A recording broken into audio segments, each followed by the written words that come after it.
Hari ini kita masuk ke pertemuan ketujuh ya. Saya bahas dulu materi. Setelah itu saya akan kasih tugas UTS. UTS-nya ada beberapa pilihan. Kalau kalian lebih senang yang area research, ada opsinya. Kalau kalian senang yang ngoprek-ngoprek, code yang udah ada juga ada. Jadi kalian bisa pilih. Oke? Penilaiannya nanti berdasarkan kualitas dari technical report yang kalian kirim. Oke, sebelum masuk ke UTS, kita selesaikan dulu materinya. Untuk pertemuan ketujuh, kita akan bahas tentang robotic sensor dan fokusnya ke computer vision sensor. Kalau di robotik, sensor itu menyangkut data input ya. Misalnya kayak di sini ada kamera, di situ ada Xbox 360, ada Velodyne, ada kamera yang di atas board, dan lain-lain. Dalam konteks yang hardware robotik, sensing ini adalah salah satu kemampuan robot untuk bisa get information dari lingkungannya, dan biasanya through sensor. Okay? Jadi dari sensor, masuk ke sensing komponen di dalam ROS operating system. Setelah itu nanti kita bisa perform banyak model, terutama untuk motion planning dan trajectory, itu berdasarkan sensing yang ada di robot. Cuman kan kalian belum punya robot physical ya, nggak usah berkecil hati, mudah-mudahan di tell you nanti kita bisa submit grant untuk punya robot facility lab yang lebih baik. Tapi sekarang kita fokus dulu ke simulator ya. Dengan simulator kalian bisa low cost dan bisa belajar knowledge-nya tanpa harus spending di depan. Harga robotnya mahal soalnya. So hari ini kita akan belajar tentang mobile robot, terutama sensornya. Tujuannya bagaimana kita pelajari karakteristik performance dari sensor, juga bagaimana kita pelajari full spectrum dari sensor, apa aja sih jenis-jenis sensor yang ada ya, misalnya kayak proprioceptive, eksteroceptive, pasif atau aktif sensor, dan lain-lain. Kalian belajarnya ini sebagai knowledge, nanti pada saat ketemu sensornya di real world, yang physical robot, kalian ngerti bagaimana bekerjanya. So, imagine self-driving cars, kira-kira ada berapa banyak sensor dia pakai? Misalnya mobil-mobil yang self-driving ya, dia pasti punya long range kamera plus radar, oke?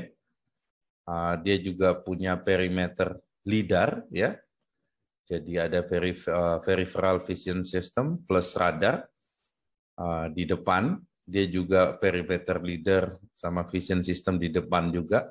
Jadi ada yang jarak panjang, jarak menengah, jarak pendek. Di belakangnya pun ada lidar, oke?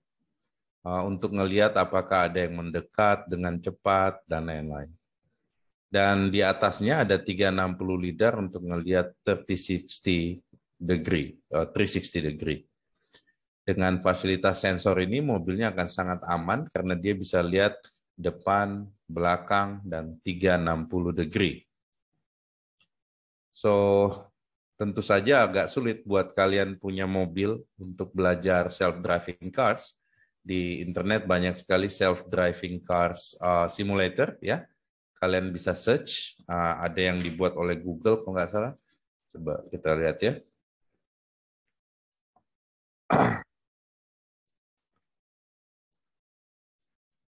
Simulator. Ini yang paling terkenal, kalau nggak salah Carla ya. Terus ada yang pakai Unity, juga ada yang NVIDIA Drive pakai Omniverse dari NVIDIA. Banyak ya, ada dari Roblox. So let's see satu-satu. Carla ini open source, jadi kalian bisa install simulatornya, kalian bisa pelajari ya. Ini kalau kalian mau jadikan UTS juga I'm okay. Nanti kita yang penting kalian bisa bikin technical report-nya, kalian nyoba-nyoba, install, bikin case sederhana, I'm okay, kalian implement ini. Ini Udacity itu pakai Carla kalau nggak salah ya. Terus NVIDIA itu lebih advance karena dia pakai 3D simulation dengan NVIDIA Drive Sim. Dia udah pakai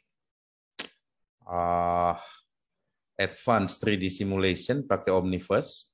Sayangnya kalau mau coba ini, kalian harus punya GPU yang besar ya. Dan ini so far state of the art yang bagus. Sama Roblox ini lebih ke gaming ya. Jadi ini Robloxnya nggak usah. Mungkin nanti kalian bisa saya masukkan kalian bisa bikin technical report kayak untuk di UTS termasuk Carla. Oke. So in case memang kalian bekerja dengan self-driving cars atau self-driving bikes, harus ada simulator karena sulit sekali untuk implement semuanya di jalanan secara fisik ya. Jadi bagusnya memang ada simulator. Kalau udah di physicalnya itu lebih ke testing dari algoritmnya. Dan kalau simulatornya bisa sangat real kayak NVIDIA tadi, dengan data sintetik yang 3D dan mendekati kenyataannya itu jauh lebih bagus. NVIDIA dipower dengan Omniverse, itu adalah 3D engine-nya dia untuk buat sintetik data yang bagus. So, sensor, ini akan jadi fokus kita hari ini. Ada beberapa jenis dia ya.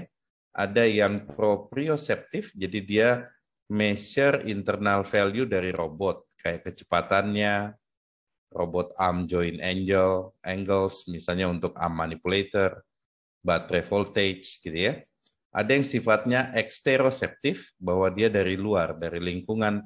Jadi sensornya nangkap informasi dari luar, kayak distance measurement, pakai lidar, ada objek mendekat, ada objek menjauh, dan lain-lain. Light intensity. Ada juga yang sifatnya pasif, bahwa dia measure environmental energy yang masuk ke dalam sensor, dia diam aja, pasif ya. Jadi dia nggak ngapa-ngapain, dia tunggu ada elektromagnetik atau cahaya masuk, atau temperatur, dan lain-lain, dia measure ya. Ada juga yang sifatnya aktif, bahwa dia emit energi ke environment, terus dia measure reaction. Oke, misalnya ultrasonic sensor dan laser. Jadi kadang-kadang ada yang dia kirim elektromagnetic signal, setelah itu dia measure lagi baliknya, reflectance-nya. Dari situ dia bisa ukur jarak atau dia bisa ukur kecepatan. Jadi sensor itu klasifikasinya ada 4 ini yang sering dipakai ya, dan banyak jenis produknya ya. Karena kita bisa bikin sensor waktu orang ngedesain sensornya itu banyak sekali performance yang kita bisa desain. Contoh misalnya dynamic range, rasio antara maksimum dan minimum input value, atau resolutionnya. Kita bisa desain resolution sebagai minimum difference antara dua values yang bisa di-tag oleh suatu sensor. Misalnya ada 2 objek, dia bisa lihat resolusinya seberapa detail. Terus linearity, apakah sensor outputnya sesuai dengan pola linear atau enggak, sama bandwidth frekuensi. Nah biasanya kalau kita beli sensornya, bukan kita yang bikin ya, kita harus baca speknya ya. Karena tiap-tiap sensor pasti ada speknya. Biasanya di dalam spek akan menyangkut sensitivity, kayak rasio dari output change to input change, cross sensitivity, yaitu quantity yang tidak berhubungan dengan target quantity, terus error, biasanya di-define sebagai perbedaan antara sensor output, M, dan true value, V. Okay? Akurasi itu perbedaan antara sensor measurement dan true value, dan presisi itu seberapa bisa sensornya mereproduksi hasil sensor. So, sensor error ada beberapa jenis, ada yang systematic error, jadi yang memang faktornya bisa dimodel secara teori, misalnya calibration error. Ada random error, bahwa errornya itu tidak bisa diprediksi dengan model, karena sangat random atau stokastik. Juga ada error analysis, dia perform errornya via probabilistic analysis. Oke, misalnya asumsi simetrik, unimodal, dan lain-lain. Dan error analisisnya berdasarkan analisis itu tersebut. So, banyak error sensor itu banyak ya. Jadi ini hanya sebagian, tapi once kalian menjadi robot engineers, kalian harus bisa mendesain sensor apa yang di-put, gimana baca data dari sensor, ada SDK-nya kah atau enggak, bagaimana gabungin ke dalam ROS operating system. So, ada beberapa jenis yang akan kita bahas, yaitu encoder, feeding sensor, accelerometer, IMU, beacons, active ranging, dan kamera. Oke, kamera pasti sangat-sangat biasa buat kalian. Ya. Coba cek encoder. Ini adalah electromechanical, jadi ada device, ada elektroniknya, ada mekaniknya, yang bisa mengkonvert gerakan ke dalam pulse ya, sehingga bisa kita convert menjadi position, absolute position measurement. Biasanya ini masuk kategori proprioceptive sensor, bisa dipakai untuk robot localization. Jadi contoh misalnya wheel encoder, jadi di dalam rodanya itu ada sensor encoder. Nah, biasa ada jenisnya yang optical ya. Jadi instead of mechanical, dia pakai cahaya yang masuk nanti ke dalam photodiode, terus di dalamnya ada metal atau glass disc. Jadi bisa ada dua jenis, ada yang mechanical, ada yang optical. Ada juga heading sensor selain encoders. Jadi dia bisa menentukan orientasi dari robotnya, dia miring, ke depan, ke belakang, ke samping, dan lain-lain. Biasanya dia ada dua jenis, bisa yang sifatnya proprioceptif atau eksteroceptif. Ya, kalau proprioceptif dia kayak giroskop ya, bahwa dia tahu orientasi terhadap satu fixed reference. Kalau kompas, dia tunjukin arah terhadap geographic direction. So, mechanical dari giroskop misalnya, seperti pada gambar ini, dia pakai angular momentum yang kayak ada bola yang bisa spin ke berbagai arah, tapi dia keep sumbu rotasinya stabil secara inersia. Oke, jadi mungkin kalian udah sering lihat yang giroskop ini ya, bentuknya mungkin kayak gini, contohnya. Accelerometer, biasanya even di mobile device ada ya accelerometer ya. Dia ukur semua gaya eksternal yang bekerja terhadapnya. Ada mechanical accelerometer, jadi dia kayak ada spring ya, kayak ada pegas di dalamnya, kecil sekali.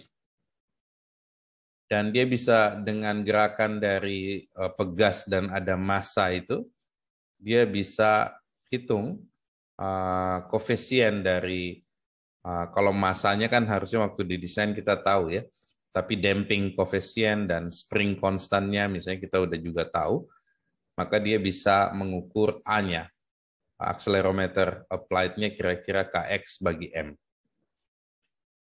Ada beberapa jenis accelerometer, ada yang modern, contohnya pakai MEMS, jadi dia udah measure by piezoelectric atau kapasitif, jadi udah pakai different mechanism.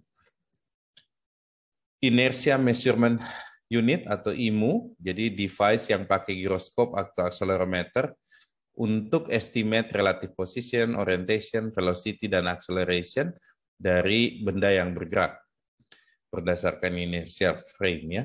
Itu biasa disebut IMO. Biasa dia terdiri dari giroskop dan accelerometer.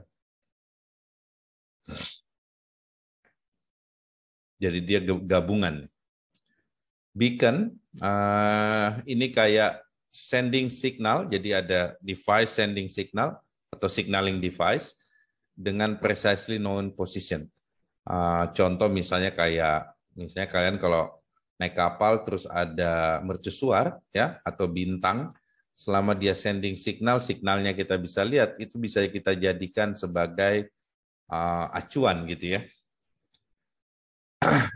Itu cuma contoh aja, tapi secara modern example dari beacon ya bisa pakai motion capture system atau pakai GPS. Active range, dia mengukur secara langsung jarak antara objek-objek yang berdekatan, biasanya terdiri dari localization dan environment reconstruction. Ada yang sifatnya time of flight active ranging sensor, kayak pakai ultrasonic atau laser ranger fringes, sama geometric active ranging sensor. Kayak gini-gini biasanya once kalian beli sensornya, kalian harus perhatiin speknya. Mekanismenya bagaimana, mostly dengan pengukuran distance itu biasanya sending electromagnetic signal, dia ukur berapa waktu travelnya, dan dia calibrate untuk melihat distance. Time of flight active ranging, ini prinsipnya bahwa propagation dari sound ya, dia pakai sound atau elektromagnetik juga. Kan kecepatan suara dan elektromagnetik bisa kita ketahui ya. Travel distance-nya bisa kita anggap sebagai D sama dengan C dikali waktunya gitu kan. Berapa banyak dia travel. Jadi distance-nya itu CT lah. C-nya itu speed of wave-nya, bisa speed of sound atau speed of electromagnetic. Propagation speed misalnya sound itu mungkin sekitar 0,3 meter per millisecond. Kalau cahaya 0,3 meter per nanosecond. So biasanya sensor-sensor yang ini performance-nya bergantung pada beberapa hal, tergantung dia pakai jenis wave-nya, apakah sound wave atau electromagnetic wave. Contoh misalnya LIDAR, ini ada contoh dataset data LIDAR dari NU Scan dataset, nanti bisa kita lihat.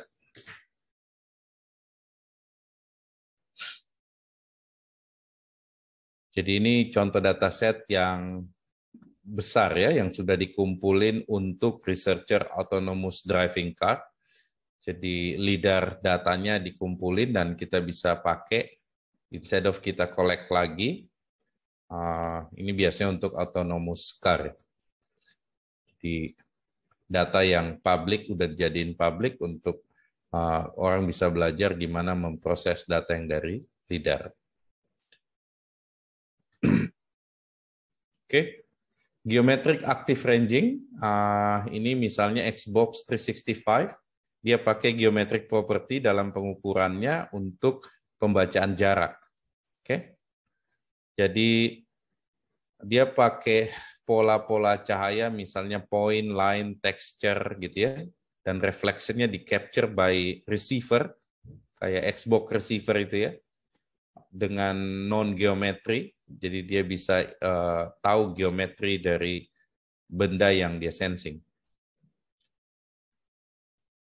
Ini ada paper, contohnya misalnya real-time human pose recognition path dari single depth image, dia pakai metode yang geometrik ini. Jadi dengan sensor kayak gitu kita bisa tahu posenya tuh, karena dia put some points, dan poin-poin ini nanti kita bisa tahu posisinya.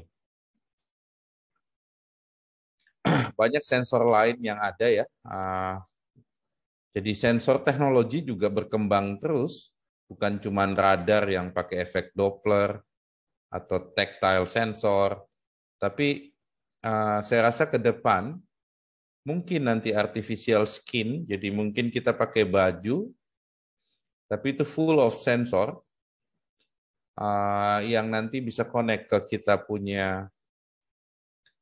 punya mobile app, dan artificial skin tadi sending information terhadap situasi di tubuh kita. Mungkin kalau kalian pernah nonton ada filmnya Will Smith dulu yang sama anaknya kejebak di satu planet gitu ya. Nah, di situ dia pakai baju yang memang berubah warnanya tergantung suhu udara atau suhu temperatur tubuhnya. So, saya rasa sensor teknologi akan terus berkembang. Belum lagi soal neuromorphic kamera, jadi kamera yang memang meniru cara kerja neuron atau neural science atau brain. Oke? Jadi neuromorphic kamera. Masih banyak teknologi seperti itu akan muncul ke depan sehingga akan memperkaya kita punya opsi ya. Kalau kamera udah pasti ya, ini bukan untuk fotografi tapi ya, bukan kayak Nikon atau Canon atau tapi kamera untuk robot. Oke? Seperti biasa, kamera itu adalah vision sensor. Dia bisa interpret sekitarnya dengan ada cahaya, oke? Kayak cara kerja kamera lah, seperti mata manusia ya, bahwa dia bisa terima informasi bisa million bits per second dan kita bisa dapat image-nya, kita convert jadi image ataupun jadi video. Oke? Jadi teknologinya udah lama sekali ya. Mirip kayak mata kita, bagaimana kita bisa capture image of the world, bahwa ada cahaya, kalau cahaya itu kena objek, dia akan reflect. Reflectance-nya kita di-capture lagi oleh satu sensor, sehingga kita bisa melihat objeknya. Gitu ya. Kita kadang berpikir bahwa cuma mata kita yang bisa lakuin itu, tapi ternyata yang ngelakuin itu adalah brain kita. Ada case di mana orang buta, matanya udah nggak ada, tapi dia dikasih kamera biasa. Nah, dari hasil kameranya itu dimasukin misalnya ke sensornya di lidahnya misalnya, dan brainnya bisa proses objek yang masuk dari kamera untuk bisa bedakan ini objek apa dan apa. Jadi bukan cuma mata yang ada retinanya, walaupun mungkin tidak sepresisi retina, tapi brain kita bisa sangat merespon any signal yang masuk ke dalamnya. Ada pinhole kamera. Jadi idenya dia pasang barrier di tengah untuk ngeblok banyaknya cahaya reflektan. Dan pinhole kamera ini biasanya tanpa lens tapi dengan hole kecil ya. Jadi dia kayak filtering. Panjang ceritanya kalau kita ngomong kamera karena ini udah lama sekali sejak Leonardo da Vinci tahun 15-an, 1500-an nih. Jadi teknik-teknik pinhole kamera itu dia filter kameranya supaya dia bisa rekonstruksi kembali bahwa kita bisa project kembali inverted image-nya. Zaman dulu ya, kalau lihat kamera zaman dulu ya kayak begitu ya. Dan ya kira-kira bentuk matematiknya seperti ini.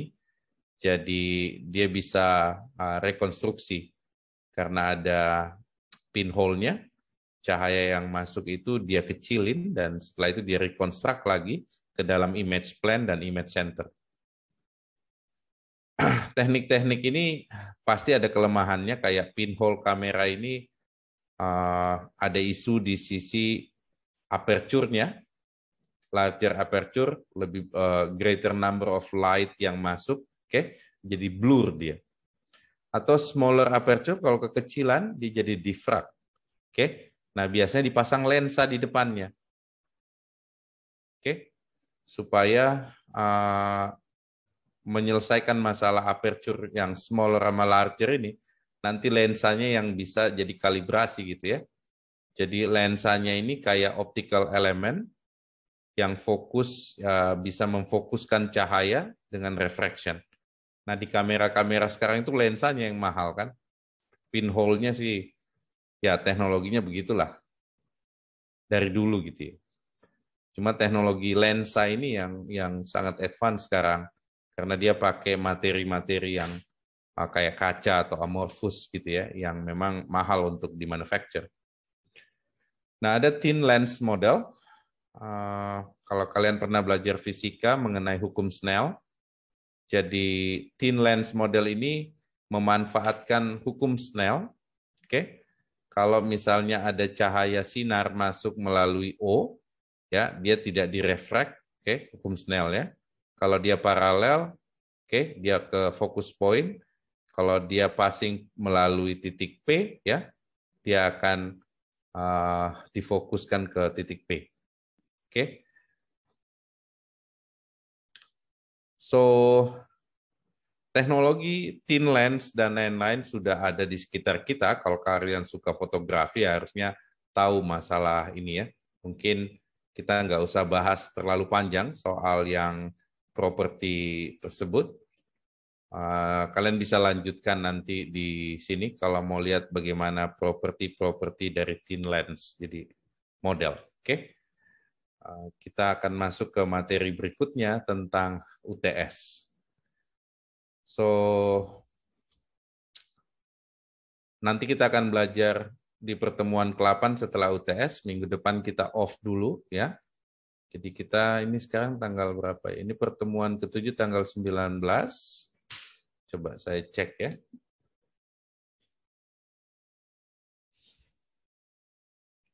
Jadi kalian nanti ujian seminggu, ini tanggal 19, tanggal 26.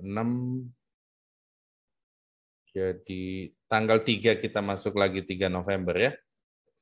Jadi kalian ada waktu untuk oprek-oprek selama tanggal 19 sekarang, nanti ditutup tanggal 3 ya. Nanti saya kirimin, kita bahas materinya sekarang hari ini. Kita selesaikan dulu yang ini. Nanti kalau kalian mau lihat cara kerja kamera berikutnya ya kalian selesaikan materi ini. Ini cuma detail bagaimana perhitungan dari koordinatnya dan cara kerja thin lens. Oke? Oke, so next kita akan bahas tentang ujian UTS-nya. Ini nanti saya kirim ke grup ya. UTS robotik. Tell you.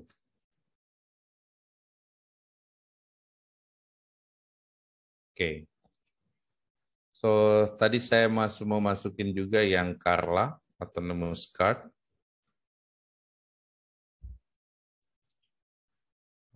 Or drive sim. Nah, bedanya ini kalau drive sim kan agak sulit kalian punya GPU-nya, jadi ini lebih ke technical report ya. Untuk kalian tahu features apa aja yang ada. So, UTS kalian saya buat beberapa opsi buat kalian, pilih satu aja ya. Jadi ada yang sifatnya mereproduksi code, oke, pakai Webot. Di sini ada 3 jenis, oke. Ada auto docking vessel, ada motion planning di mesh environment, ada sites robot, oke. Kita lihat satu-satu. Oke.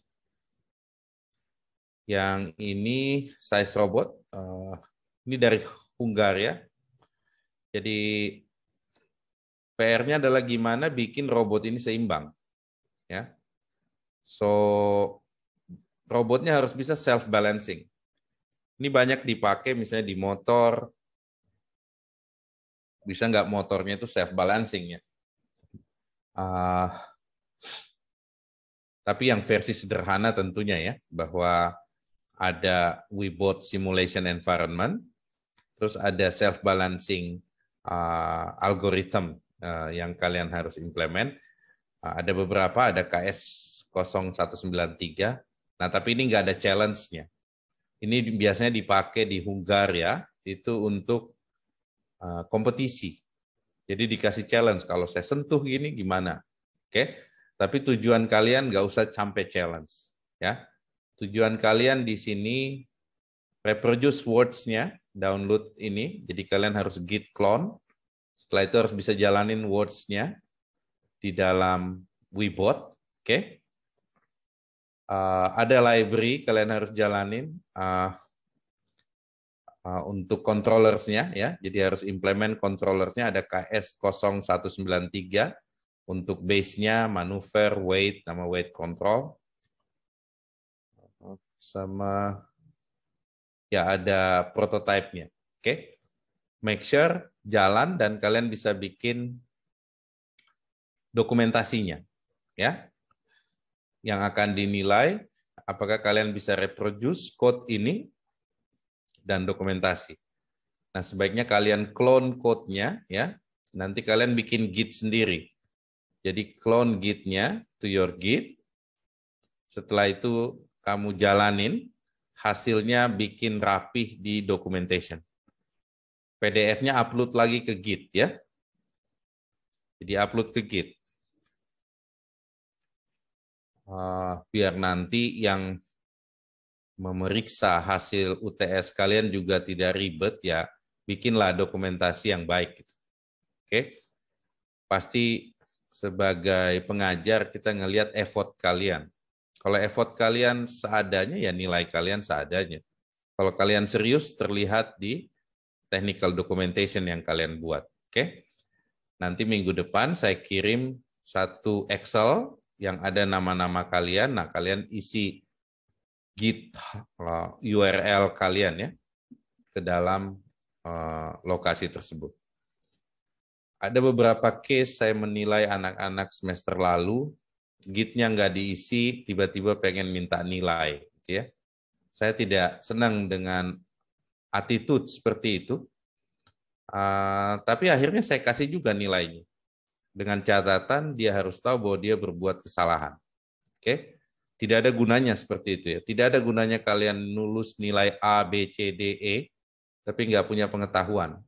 Itu cuma selembar kertas. Toh juga kalau kalian apply ke tempat saya, tidak akan saya terima juga. Toh juga kalau kalian apply ke tempat lain, saya minta kalian nggak usah put nama saya sebagai guru kalian sebelumnya. Jadi fair.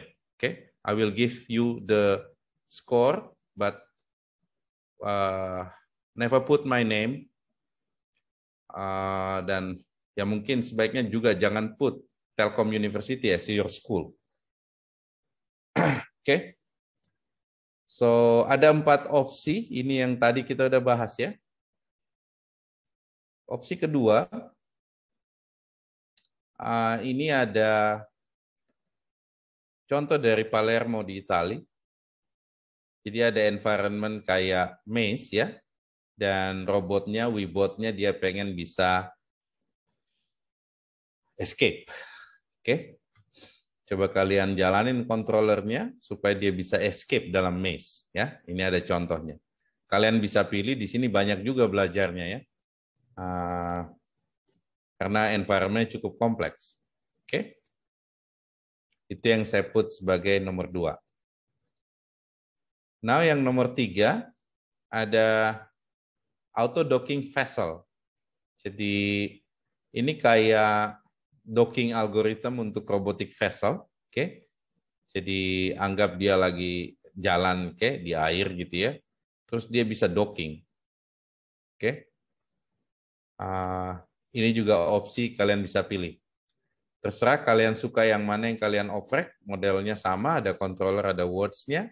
Pertama kalian git clone, setelah itu bikin git kalian, jadi samain dengan ini. Kalau ada modifikasi, publish di git kalian, plus 1 PDF untuk nunjukin bahwa kalian udah reproduce ya. Jadi PDF-nya itu adalah technical documentation. Oke. Nah, buat kalian yang senang ke arah research dan melihat apa yang akan maybe happen next, kalian bisa oprek library seperti ini namanya SimForce. Oke. Ini adalah Symbolic Computation dan Code Generation Library untuk robotic application. Nggak ada hubungannya sama ROS2, ini library. Ya. Nah, kalau kalian mau ngerjain ini, kalian bisa bikin dokumentasinya kayak tutorial, mulai install. Oke? Ada beberapa tutorial di sini kalian reproduce, harusnya waktunya cukup.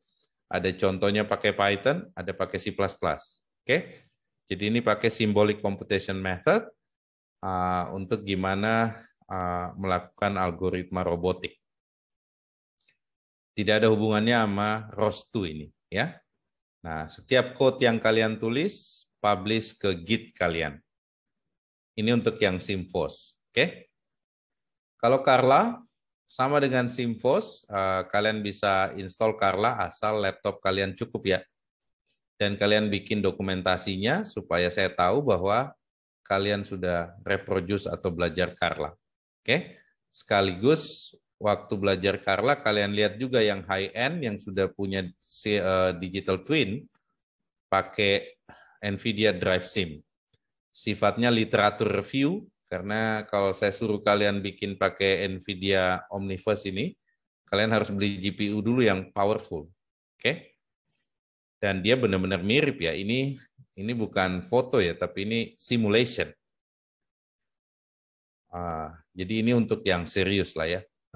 Tapi sebaiknya kalian juga lihat fitur-fiturnya bandingkan sama Carla. Oke, jadi tugasnya adalah membandingkan Carla dan Drive Sim, tapi yang dicoba adalah Carla.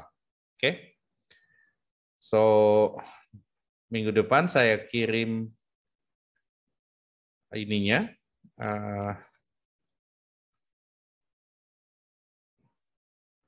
Saya kirim URL untuk Excel-nya supaya kalian isi, kalian punya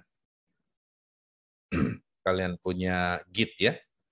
Sampai di sini ada yang kurang jelas nggak penugasannya?